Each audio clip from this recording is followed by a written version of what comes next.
My recommendations for Naples, Italy. Via.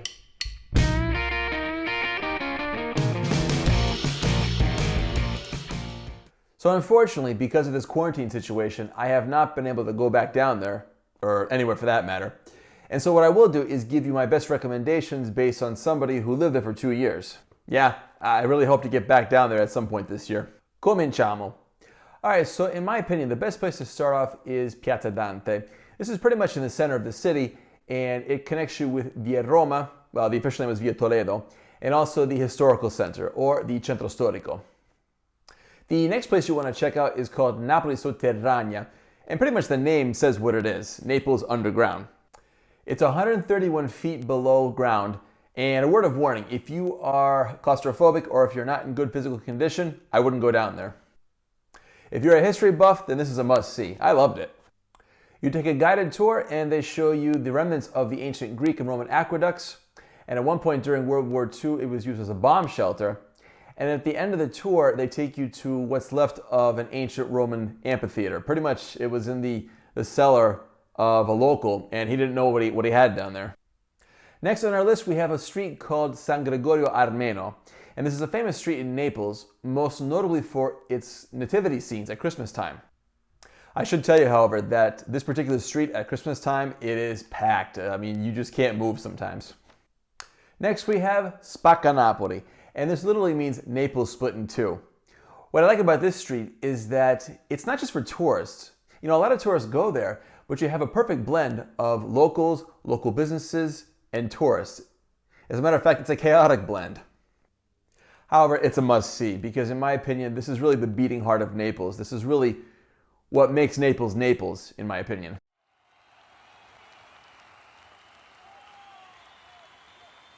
I lived in this particular part of Naples for 1 year, and to be honest, I was never bored. And the reason why I say that is because there's something for everybody. And when you walk around, it's just like a living, breathing museum. It's just so full of life and details, and it's really an interesting mixture of old world Naples versus the 21st century. Make sure you visit the Museum of San Severo, and there's a sculpture called Cristo Velato. And it's really one of the most beautiful marble sculptures I've ever seen in my life. Next along Spaccanapoli, we have the Piazza del Gesu Nuovo and the Chiesa del Gesu Nuovo. It's a Baroque church, and when you walk inside, it's just marvelous. I used to go there pretty often just to kind of be at peace, really. Along Spaccanapoli, there's a road called Via Paradino. I used to live in a little apartment at the end of the road. And on the corner, there's a deli called Cremeria. Walk in there and say hi to Rosario for me.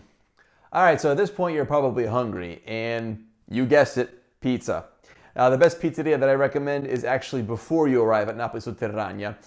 It's a place called Sorbillo, and it's great pizza. The only problem is that in recent years it's become very popular, and so you may have to wait in line.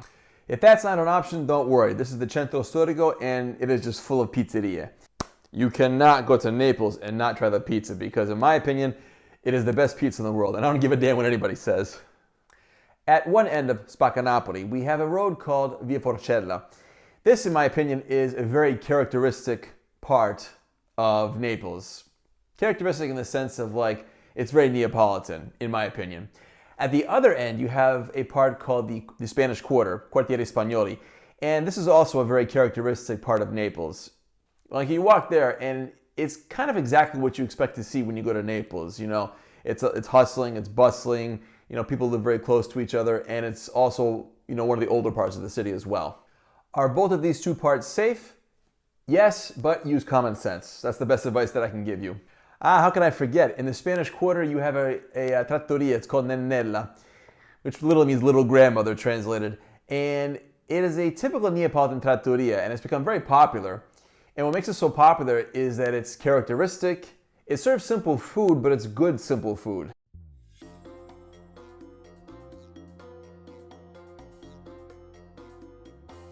It can get a bit chaotic there, in particular the owner. I remember one time I was eating there, and then he walks in, starts playing some music, grabs a random lady and starts dancing with her. On another occasion, he came in and just simply broke a plate. I'm not kidding, I'm not making this stuff up. On another occasion, he came in and just started telling jokes to everybody. These are jokes that I really can't repeat here. After lunch, I recommend going up to Piazza Vanvitelli.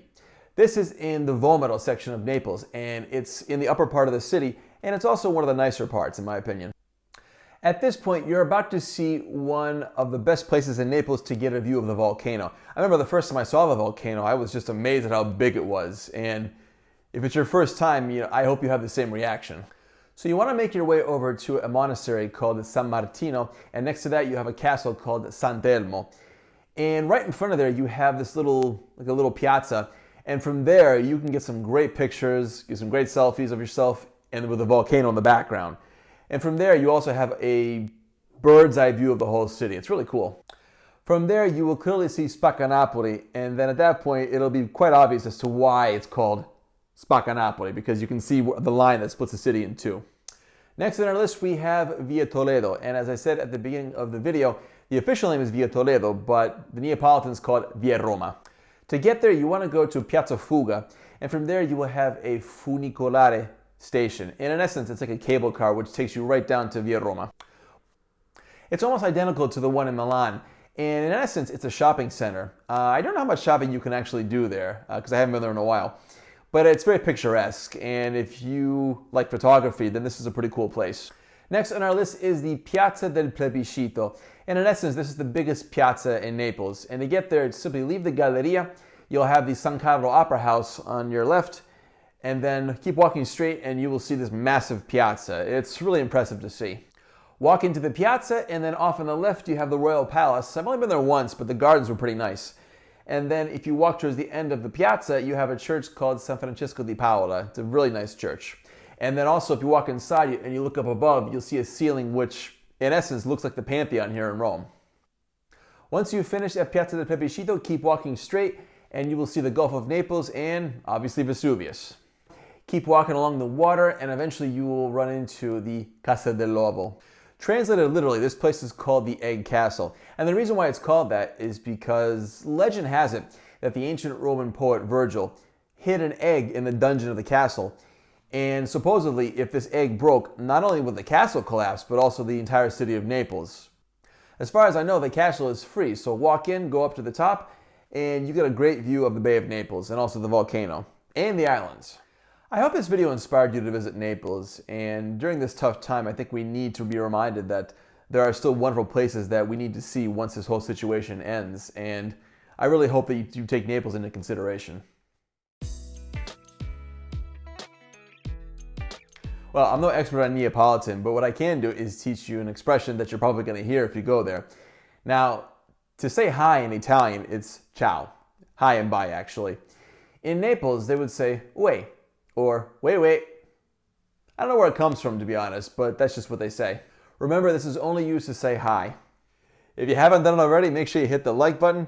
Also, subscribe for more of my future videos, and if you think somebody might find this video useful, please do share it out. Grazie mille per l'attenzione. Ci vediamo alla prossima. Thank you very much for watching. I'll see you next time.